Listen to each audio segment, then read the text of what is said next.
This video presentation has been classified by the ABC as M. It contains material that is not recommended for persons under 15 years. As well as this vodcast, you can watch Good Game on ABC2 every Tuesday night at 8:30 or download it at abc.net.au/goodgame.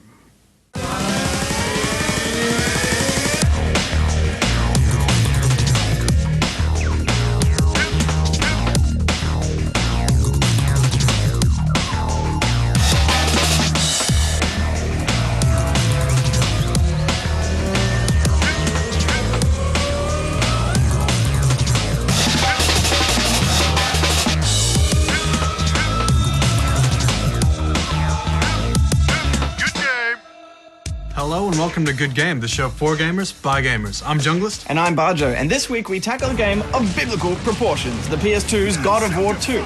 We also look at the sequel to Ghost Recon Advanced Warfighter 2.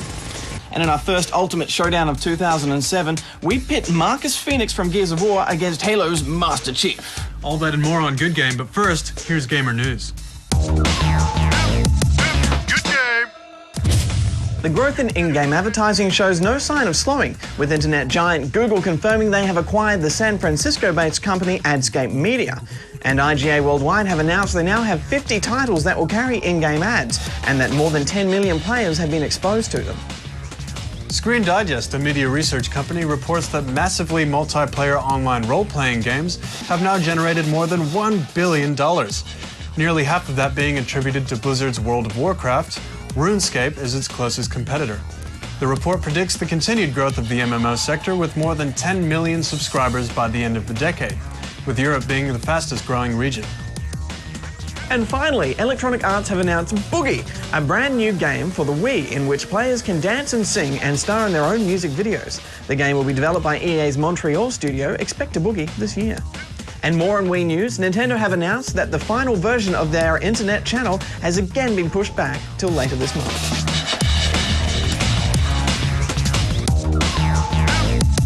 Good game! Okay gamers, here's the retro game for this week. Shred is dominating the race!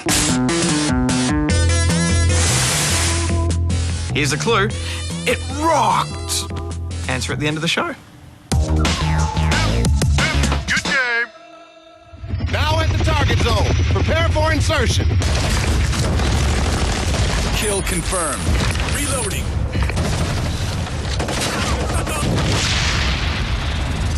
Ghost Recon Advanced Warfighter was a diamond in the rough of early 360 games. It had a cover system way before Gears of War and great multiplayer, but it came out before Good Game. Now that number 2 is here, we're all over it. Let's check it out.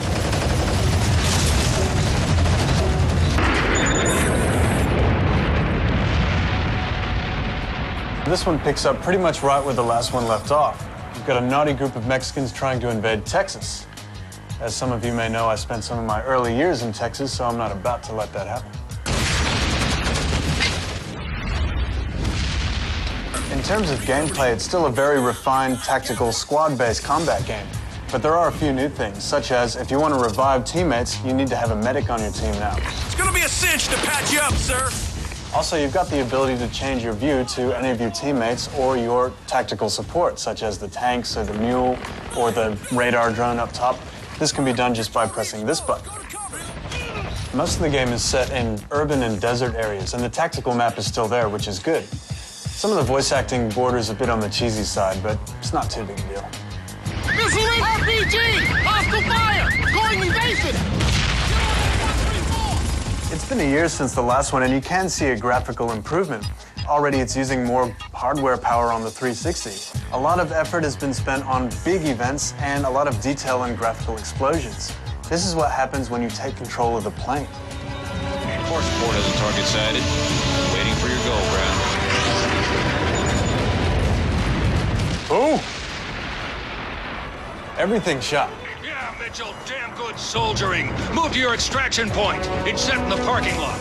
Overall, Graw 1 was a solid game to own on the 360, and Graw 2 is living up to the standard Tom Clancy games set everywhere. You need to keep up the pressure! Fire! Badger, you've had to play this game as well. What do you think? You know, you can never have too many explosions in a game, and there's heaps of them in Graw too. The lighting is much better in this one too, especially the dynamic lighting at night. It looks really, really cool. But I did find the control system just a little bit clumsy, you know? Really? I'd disagree with that, actually. I mean, I keep on comparing it to Gears. The Gears control system is more intuitive, but say, for example, the cover system in Graw is much better, and it's been out for a lot longer as well. Plus, I think the foot soldiering was broken up a lot better with things like going up in the chopper. I just kept falling over and accidentally proning when I was trying to run away. Someone tried to tie your shoelaces together. Yeah, it felt like I was tired the whole time. Just serves you right for running, chicken. Speaking of chickens, what do you give it? 8.5 rubber chickens out of 10 from me. It's typical high-quality Clancy. I'm going with 8 chickens.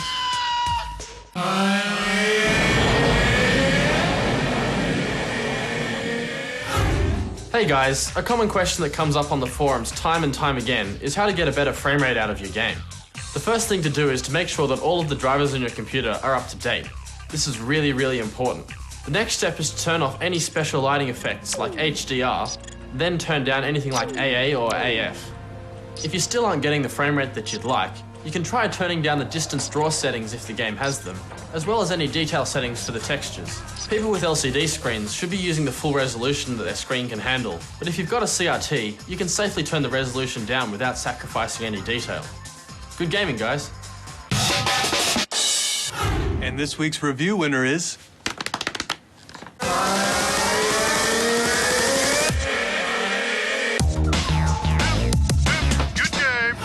Now, Ricky Ponting may be one of the best cricketers in the world, but when Good Game heard he was making his own cricket game, we thought, is this guy going to play his own game? So naturally, we challenged him to a Ruffle Cup, and he's accepted. So right now, I'm sneaking in to get a bit of prac. You're in our world now, punter.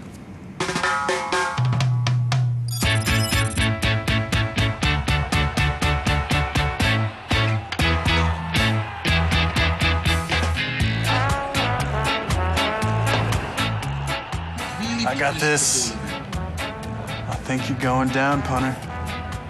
See that? I don't even know how many points that is, but I know I'm gonna win. Oh, that's close. He got what, 11 points? Boom!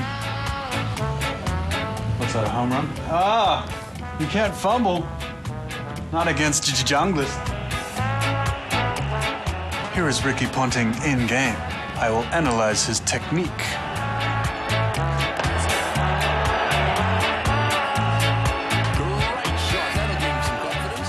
It's clear right now, if you use Ricky Ponting in the game, you've got a good chance of winning. Well, Ricky Ponting, we're here today to play for the Ruffle Cup. Welcome to Good Game. How are you? I'm very well, thank you, yeah. It's Looking pretty, forward to the challenge. Yeah, it's a bit bigger than the Ashes. What do you think? It's a lot bigger, yeah. Probably travels a lot safer as well, I think, that one. That's it. Should be able to keep that one here in Australia with a bit of luck. Let's get our game on, eh? Let's go. Heads. Heads. And it's... it's heads. That's a head. I'm going to have to field. Good on you. I'll have a bat. Let's do We'll it. see how we go, huh? Junglist playing as England. Ricky Ponting obviously opting to play his own team. So we're going to see if we can rewrite history here and get England to actually beat Australia. Let's hope not. And that's not a good start for me. This is my best bowler too. In the mind of a batsman, does it replicate what's going through your head very well? But with the game here, at least you know where the bowler's trying to bowl. I wish I knew that when I was out in the middle in a real game. It demands some quick reactions, There we this go. game, doesn't it? Yeah, it's probably especially for the bowling and fielding team. Bowl it and then get your fielders to move and run around and pick it up and decide what end you want to throw the ball. And That's it. If the ball's heading your way, you got a split second to go ba-da, and then which end you got to throw it to. And how much have you had to do with the actual development of the game? I've sort of been consulted a lot, actually. And I guess it's important for the makers and to have someone that knows the finer points of the game to be able to keep improving it. You know, they've even added a couple of my trademark shots into my batting only in this game, and some of the field changes, you know, having the slips being, you know, manual fielders now, being able to catch the ball rather than just automatically happening like it was before. Slips fielding in the actual game of cricket is something that on television actually probably looks quite simple, but in real life it is very difficult, and you have, you know, it's just a split second to catch the ball, and that's exactly what they've captured here. It actually gets the players a lot more involved in the game, but also a lot more involved in the skills of the game as well, which is good. All right, it's time for some All right, it's ass whipping. time for Panasar to go down. Whoa, could be 6. I reckon that's demoralising for the bowler. Australia 1 for 40 off 2.1 overs. We're going pretty well. Ricky's going pretty well.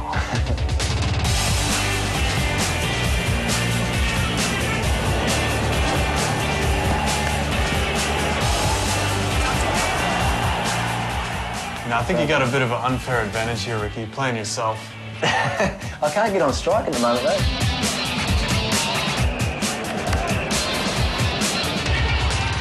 Was it? Oh, no, he got it. I made it. I've dived from the ground and made it. Close, though. It's close.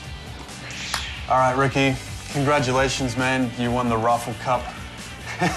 Thanks, mate. How do you feel? It was a tough contest, but yeah, Australia come out on top of England once again, which was great. A solid achievement. Congratulations. Thanks very much, mate.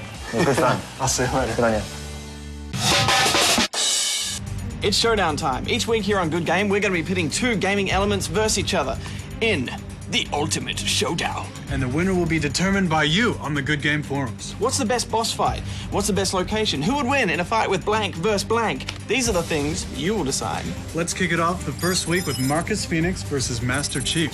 Both fight aliens invading Earth. Both have sexy women whispering info in their ear. Both are men of few words. Go.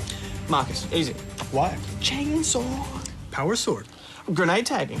Plasma grenades. Regenning health. Regenning shields. Well, look, Deathclaim from the forum says Marcus Phoenix would chainsaw him easy. Plus, Phoenix is a badass. Link from the forums reckons Master Chief would teabag him. Plus, Master Chief is a genetically engineered badass. Obviously, we can't solve this with intelligent conversation, so let's go to The simulator!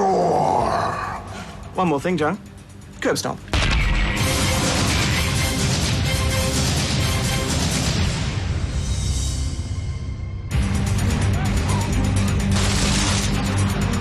Both fighters duck out of cover to fire before retreating quickly. Upon getting injured, they both wait until their health or shield is ready again, resulting in a 24-hour fight.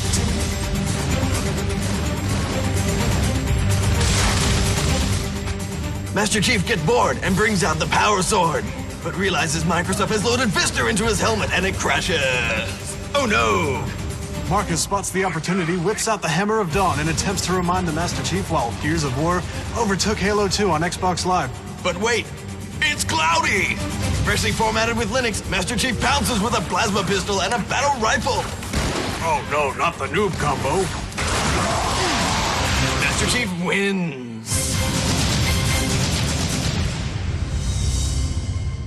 More Ultimate Showdown next week, where we try to decide who's the best boss.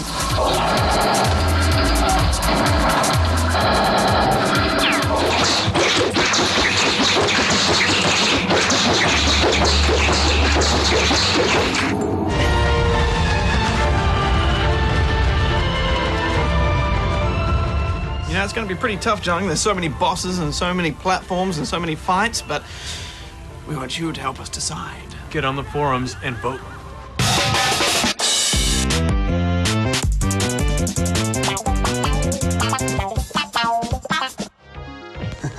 Boom! Headshot. Hey man, what you playing? Street Fighter 2 on the Wii. Virtual Console rules. I can play all my old classic games from video game days gone by, and I get to pay for them all over again. It's a sweet deal. Wait, if you're playing Street Fighter, then why did you just yell boom headshot? I did? Man, it's like a reflex now. I think I have some sort of geek Tourette's. I mean, last night, my girl, she calls me up and she's all, "Hey, baby, where are you? I want to snuggle." And I'm all like, "I'm in your base, killing your dudes." All your base belong to her. That's enough. LOL, internet. Quit it. But I gotta have more cowbell. I swear to Reggie, if the next thing you do is start singing Numa Numa and dancing around like some disfigured lemur, I'm going to uninstall World of Warcraft from the PC and microwave the install disk. I'm done. There's a good Warcrack addict. So, you feeling up to having your butt handed to you in a few rounds of Wii Sports? You ought to be careful when playing Wii Sports. I mean, I've been reading online about all these folk destroying their gear with the Wii Remote, busted TVs, PDAs, Windows. It's only a matter of time before someone Doberman loses an eye. What, do you get your news feed from archive.org? Nobody's talking about that anymore. Oh, really? Careful with that, or WoW goes nuclear. Sorry. Anyway, anyone not bright enough to consider using their fantabulous opposable thumbs and actually gripping this small, light, ergonomically designed hand device instead of carelessly flinging it across the room with enough force to not only snap the wrist strap but magic missile its way through a TV screen probably shouldn't be left alone with anything sharper than the edge of a golf ball lest they accidentally gouge their eyes out while trying to go potty. Well, okay, but what about those people hurting themselves while still maintaining a vice-like grip? I mean, I've seen people who've smashed their hands through glass light fittings, table lamps. And this is after they sit through that massive, unmissable click a button to move on and play warning screen about clearing space around you free of all obstacles. Yeah, another group of meat stacks that really should be under constant supervision. I find myself wondering how they made it out of their homes to go buy a Nintendo Wii in the first place. I mean, those doorknobs are tricky. You have to twist and push at the same time. You have a lot of rage in you know that? We playing or what? You suck the least at tennis, so we'll do that first, just to give you a fighting chance. Yeah, you talk big, but I've been practicing at night while you're in your room huddled around the glow of your screen trying to teach tricks to Luigi the Wonder Dog in Sims 2. I serve first. Boom, headshot. Try a little top spin. Top spin, easy. 15 love. Boom, headshot.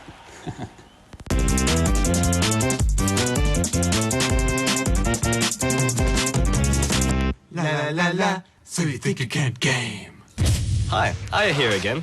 This week we're going to have a look at Gears of War, in particular how to take down the last boss, General Ram. Now if you haven't played up to this point in the game, now's your chance to look away. You start in a little alcove surrounded by a few weapons and ammo. The 3 weapons that you do need are frag grenades, a torque bow, and a sniper rifle. So pick these up and grab as much ammo as you can. As soon as you enter the door, a cutscene will play, and once the cutscene finishes, the first thing you need to do is take cover behind the first barrier that you see. General Ram's at the other side of the train, and he's surrounded by a shield of krill. What you need to do is pull out your torque bow, pop up from behind your cover, and take a shot at him. As soon as the shot explodes, the shield of krill will disperse, allowing you to pull out your sniper rifle and take aim at his head. Keep on shooting him in his head until the shield comes back, in which case, you pull out your torque bow and do it all over again. If you run out of torque bow ammo, use your frag grenades, they work just as well. Sometimes General Ram will also take a walk towards you, in which case what you need to do is pop up from your barrier and run down the middle of the train, staying in the light to avoid the krill, until you find the barrier far enough away, and then you can do it all again. Here's this week's challenge. Sure, that method works on all the difficulty levels, but if you're feeling a bit cocky, grab a mate and start a co-op game. What you need to do instead, rather than using a torque bow and a sniper rifle, is try and take down General Ram by frag tagging him. And if you don't know what frag tagging is, basically you run up to him, get a frag grenade, stick it to his back, and then run the hell away before it blows you up too. Give it a go and let me know how you do on the forums. Until next week, Aya out.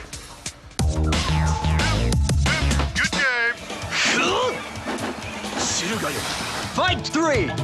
Ready? Go!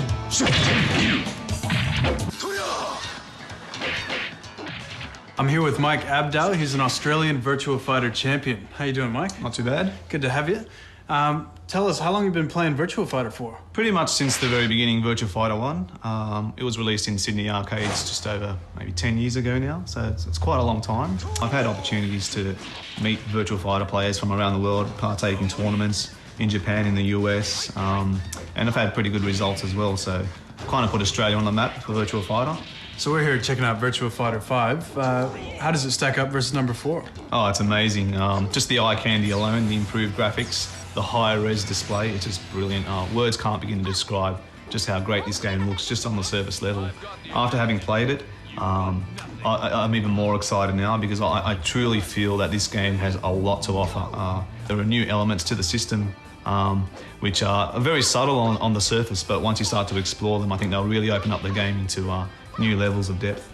Virtua Fighter is a 3D fighter, and I think the developers have tried to explore the 3D aspect a bit more in 5. They've added more lateral movement in the foreground and into the background, and you can tag onto that attacks. So these are called offensive moves. So that's a new feature to the system in Virtua Fighter 5, and that opens up a whole new level of gameplay just in the guessing games and on the basic system that all the Virtua Fighter series have been based on. Unfortunately, there are a few downsides especially to the home console versions of Virtua Fighter 5. I think the main thing a lot of people complain about is the lack of online features. Even if it doesn't include online playing, just the ability to maybe connect to a server and download or share replays, things like that, or exchange customizations. The game does not support that, so that's a bit of a letdown. Other modes such as really in-depth training modes and just more facilities for you to learn the game, inbuilt tutorials, combo practice. A lot of those things are missing from this port. They used to be present in previous ports. Well, I guess it is yet to be seen whether they'll have that sort of downloadable content. Yeah, time will tell, I suppose. How would you say it rates up versus other sort of fighting games? Is it more strategic, intellectual? I think it is. I think Virtua Fighter is touted as a game that's quite difficult to get into. It has a very steep learning curve. But I think with gamers these days who are more analytical and would like to think and explore a game, I think Virtua Fighter is really for them. It offers a lot of opportunity for someone to really think about a game. Do you think it has much chance of taking off in Australia again? I'm actually very excited about the home console releases, because in the past Virtua Fighter has pretty much been limited to arcade release, and as many people know, arcades are kind of dying a slow death. But with the console releases, especially on PlayStation 3 and later on in the year Xbox 360, I think Virtua Fighter for the first time will have such a great coverage in terms of this the gaming market, and I'm quietly confident that it'll be the flagship fighter on both those consoles, and if they do well, I think the game will do well as well. All right, so show me your favourite move in this one. Well, my favourite character in the game is Kage. He's the ninja. My favourite move with him in the English-speaking world, it's known as the Dragon Punch combo. A Dragon Punch is a pretty famous move in many fighting games, and Virtua Fighter has one as well. It's basically a 4-hit series. So you do a Dragon Punch motion with punch kick. Yeah. So I'll just do that on its own. And then the follow-up moves are punch, punch, kick after that. So it takes a lot of practice, but once you get the hang of it and you can do it consistently, you soon be feared in your group of friends. All right, man, let's have a go. Let's do this thing. Let's do this.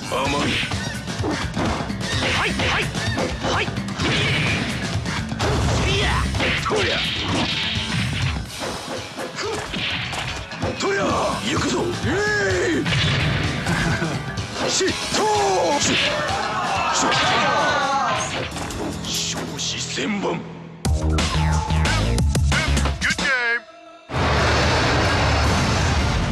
I am the god of war. None shall defy me. God of War 2 picks right up where number 1 left off. The story continues leading you, Kratos, through a whole series of brutal and violent adventures, slashing your way through giant enemies and epic battles.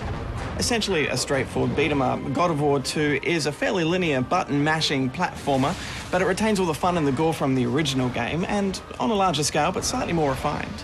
Right from the get-go, things get insane. Your first fight is with the Colossus, which spans over different areas and mini-games before you can smite him! This gives you a good idea what the rest of the game is going to be like. Huge. I will make you suffer!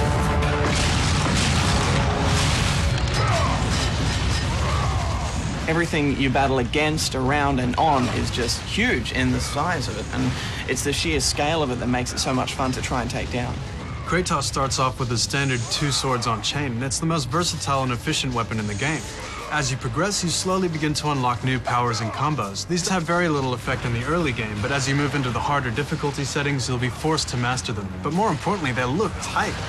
God of War 2 is based heavily on ancient Greek mythology of gods and titans. It's kind of like the super best friends of Greek mythology got together and they all hate you. I really got myself into the story, and you start rooting for Kratos, and you really enjoy the well-made cutscenes, and the voice acting's top-notch, and the music is godlike.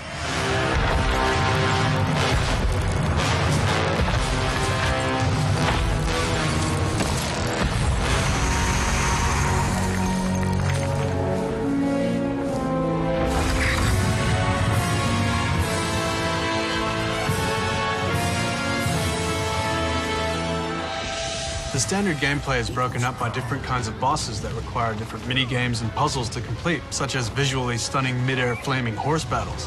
However, there aren't many of them, and God of War 2 doesn't really offer much new to the genre that wasn't already introduced in number 1. The camera switching can be a little bit dodgy at times, especially if you're trying to balance on a chain or along a small plank and the camera swings around and you find yourself falling off and walking back the way you came, but it's not really that big a deal, you know, but it is there. Well, all in all, it might be one of the last great PS2 games, but the inventive variations on platform gameplay ensure that even though it's not as groundbreaking as God of War 1, it's still a hell of a lot of fun to play. I'm giving it 9 out of 10 rubber chickens, but I should also note that if you see God of War 1 in the bargain bin, get that as well. It's old, but still fun in biblical proportions. How about you? You know, repeatedly slamming Demigod's head into a giant stone door while dragging an island on massive chains through the ocean while riding 4 large stone horses has never been so much fun. It's the sheer size and scale of the game that I really liked, and the flow of the battle never really stops, and you get lots of surprise battles, and the whole chaotic atmosphere and the seamless loading, it really keeps it going, and it was almost a 9 for me, but I gave it 8.5. Expect God of War 2 at the beginning of May. Good game. Did you guess the retro game for this week? It was Rock and Roll Racing on the Sega Mega Drive. Released in 1993 by Interplay, Rock and Roll Racing was famous for having pumping 16-bit rock and roll tracks such as Born to be Wild and Bad to the Bone. Well, that's it for you lot this week. Next week is unmissable. We've got the development team behind MotorStorm. Well, MotorStorm is a more fun arcade product. Underneath the bonnet, it is a pure simulation. Plus another Ultimate Showdown and more tech help from the doc. Junglist out. Barger out.